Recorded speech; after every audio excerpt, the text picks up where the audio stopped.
Les acteurs de la filière coton se mettent en ordre de bataille pour la campagne 2023-2024.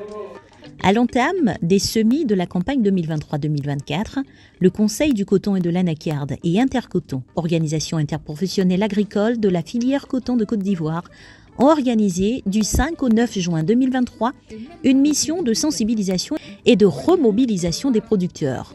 Pour ce faire, les 10 équipes mises en mission par les 2 structures d'encadrement et de gestion de la filière ont pu constater avec une grande satisfaction que les producteurs de coton sont en ordre de bataille pour la campagne 2023-2024. L'objectif de cette énième mission, cette fois-ci dans la période des semis, est de sensibiliser et de remobiliser les producteurs de coton en vue de la relance de la production cotonnière. Dans son rôle de superviseur des équipes de sensibilisation, Dr Ouattara Nyiri Mariam du Conseil du coton et de l'anacarde a pu noter une très bonne réaction des producteurs qui s'engagent à reprendre la route du champ pour relever le défi de la production de coton de la campagne 2023-2024. La représentante du directeur général du Conseil de régulation, Dr Adama Koulibaly, a rappelé aux producteurs le soutien apporté par le gouvernement avant, pendant et après la crise des jacides. Pour ce qui concerne les intrants, le gouvernement va apporter un appui de 28,05 milliards sous forme de subventions. Pour ce qui concerne le NPK et l'urée, sur le sac de 50 kg, le gouvernement apporte une subvention de 10 000 francs par sac. Pour ce qui concerne le prix du coton graine, le coton graine premier choix sera acheté aux producteurs à 310 francs. Donc voilà un peu les informations et les producteurs ont bien pris cette information, ils sont très contents. C'est une très bonne réaction de la part des producteurs qui sont motivés parce qu'ils se sont rendus compte que le gouvernement est à leur côté et ainsi que l'ensemble des acteurs de la filière. Pour M. Soro Moussa, président du conseil d'administration PCA de l'Intercoton, les producteurs sont très satisfaits et motivés parce que pour cette campagne, le gouvernement a donné toutes les informations avant les semis. Il a également exhorté tous les producteurs à poursuivre la culture du coton en redoublant d'efforts et en suivant avec rigueur les conseils de l'encadrement afin de mieux faire face aux jacides encore présents dans les parcelles avec les produits homologués. Aujourd'hui, étant un producteur de coton, ça fait que vous avez le vivrier, vous avez du maïs, du riz, alors grâce au coton.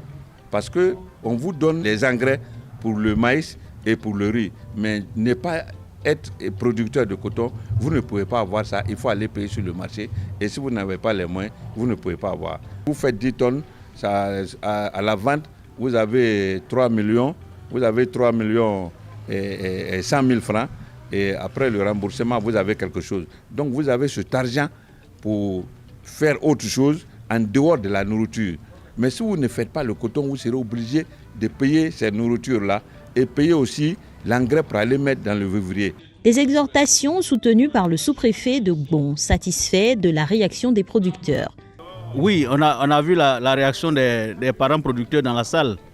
Ils étaient tout à fait heureux d'avoir pu recevoir cette mission-là, heureux aussi d'avoir écouté les différents conseils qui ont été prodigués.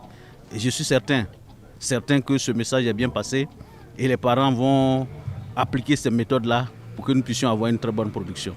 Le PCA d'Intercoton Soro Moussa s'est rendu sur le terrain pour encourager et s'assurer du respect des consignes données aux producteurs qui ont débuté effectivement leur semis. Avec la mobilisation, la sensibilisation, je suis venu voir au champ. Est-ce que ce que nous avons dit, les gens ont écouté, ils sont venus au champ. Et effectivement, j'ai remarqué que la sensibilisation, ça a donné son fruit. Ils sont venus au champ, ils ont compris, ils nous ont promis qu'ils vont s'aimer et ils sont en train de s'aimer. Une action appréciée par Soro Amidou. On n'avait jamais vécu une telle situation. Donc quand le phénomène est arrivé des jacides, on était vraiment très découragés. Lors des rencontres avec les responsables du Conseil coton Anacarde, Intercoton et les structures d'encadrement, vraiment, ils nous ont donné encore de l'espoir, surtout avec les nouveaux produits qu'ils ont eus pour la nouvelle campagne. Et nous avons prouvé que vraiment avec ces produits, on pourra vraiment relancer la production, que nous n'ayons pas de crainte. Donc comme vous le savez, c'est notre activité le coton. Donc vraiment, on est revenu au champ avec un peu de force, parce qu'on a espoir que ce n'est plus forcément les anciens produits auxquels on n'avait pas confiance, mais il y a des produits aujourd'hui qu'on a qui vont vraiment nous aider pour relancer la campagne correctement, parce que le coton, c'est notre vie. Cette mission a touché une 50aine de localités du bassin cotonnier et a permis d'échanger avec plus de 5000 producteurs et productrices de coton pour leur rappeler les différents soutiens de l'État depuis 4 ans et de recueillir leurs avis pour la réussite de la campagne 2023-2024.